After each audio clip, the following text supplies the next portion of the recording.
Ladies and gentlemen, boys and girls, children of all ages, welcome to the Robert Sports Show. I'm your host, Robert. All right, week 10 of the CFL. Week 9 didn't go great for me. Pick-wise, 2-2 on the straight-up picks. 1-3 against the spread and 1-3 on the over-under. Obviously, defensive have gotten better because everybody was over there for so long. But you know what? Straight-up picks, year-to-date, 22-12. 14-20 against the spread, and then still 19-15 on the over-under. 53.9%. Been gradually going down. Hopefully we can get back above 60, but we're getting so deep into the season that might be a stretch. So if we're going to look at between 55 and 60% is where we want to be. See if we can get back there. See if we can get a great week this week here for week 10. All right, first matchup, the 4-4 Calgary Stampeders taking on the 3-4 Toronto Argonauts. Calgary is number 1 in points scored. They are number 8 in points allowed on defense, while the Argonauts are 4th in points scored, 7th in points allowed. Offensively, Calgary is 6th with yards on the offense. Their defense is 8th out of 9, so they are giving up 426.9 yards per game on average, while the Argonauts are 2nd in offensive yards, 7th in defensive yards allowed, 409. So a couple defenses here that are getting better, but they're still not great. In the last 3 games, Calgary is 2-1. They've scored 42.6 points a game while giving up 29.3, while the Argonauts in the last 3 are 1-2. They have scored 23.3 points a game while giving up 22. All-time, Calgary leads the series 58-44-1. In 2025, Calgary was 2-0 versus Toronto. They are 7-3 in the last 10. In week 5 of this year, Calgary beat Toronto 58-36. The line of this game is Calgary minus 1.5. I got them winning, covering. The line is 67.5, which I know why, because of all those points in that last game. But both defenses in the last 3 games are playing better than they have previously. So I'm actually going under on that 67.5.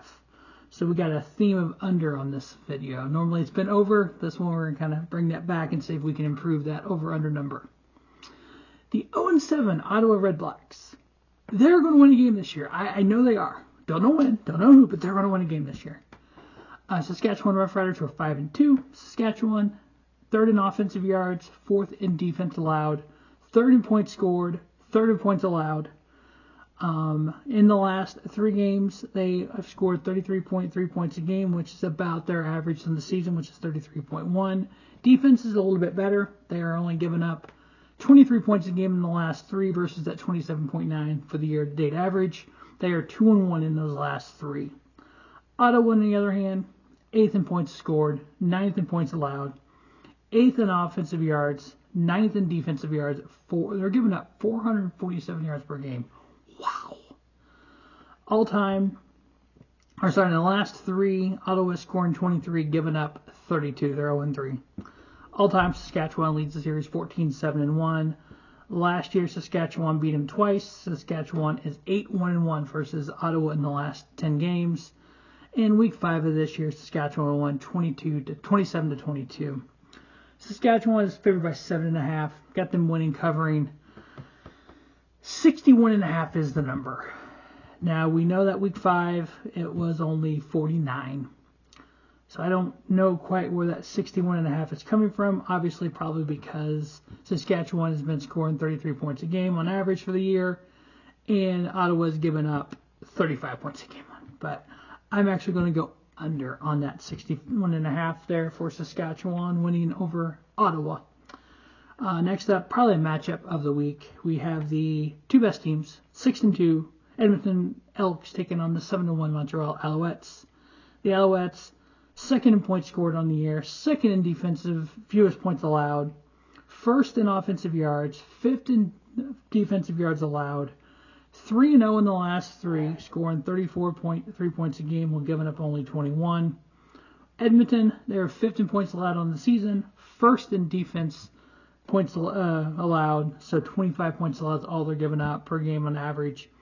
They're 4th in offensive yards, 3rd in defensive yards allowed. They're 2-1 in the last 3. Now, they're giving up a few more points on defense here late at 26.3 over that 25 average on the season. scoring 27 points a game. Great matchup for these two teams. Last year they were 1-1. Montreal was 6-10 in the last 4, or 6-4 in the last 10 versus Edmonton. All-time Edmonton leads 51-39 and 1. Week 3, Edmonton squeaked out a win at 32-29. So this is one of those kind of weird games. The home team with one loss, Montreal, is actually a dog compared to the road team, Edmonton, who are favored by 3.5. So you get a 2-loss road team favored over a home team with 1 win.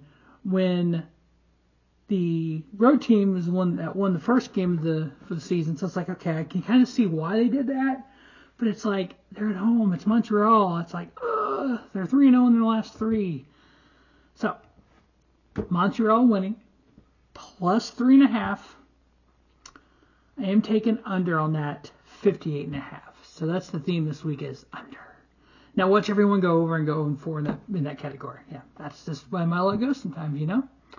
All right, the fourth and final matchup, we have the 3-5 Hamilton Tiger Cats taking on the 2-5 BC Lions. Hamilton, 9th in points scored this year, 5th in points allowed, 9th in offense yards allowed, 2nd in defensive points allowed. So their defense is actually playing pretty good, except the last 3 games where they've given up 32.5 points per game. They're only scoring 20.6 points a game, so they're 1-2 in those last 3. While BC, 6th in points allowed on the year, or points scored on the year, 4th in points allowed, 5th in offense, 1st in fewest yards allowed, which is awesome.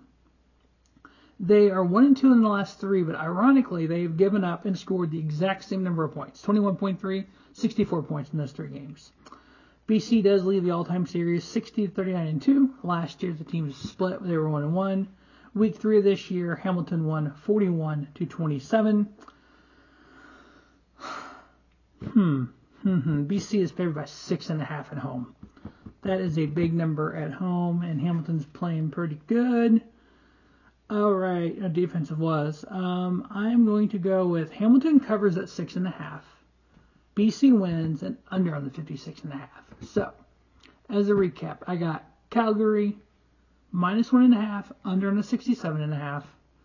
Saskatchewan win minus 7.5, under on the 61.5. Montreal plus 3.5, under on the 58.5.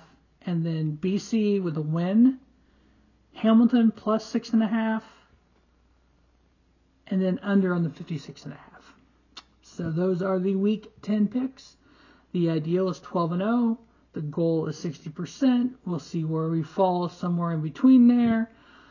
Last week wasn't great. It was 4-8. Let's not have another 4-8 week. As always, thanks for watching the Robert Sports Show. Don't just have a great day. Have a spiffy day. Robert Sports Show, your YouTube leader, sports channel content.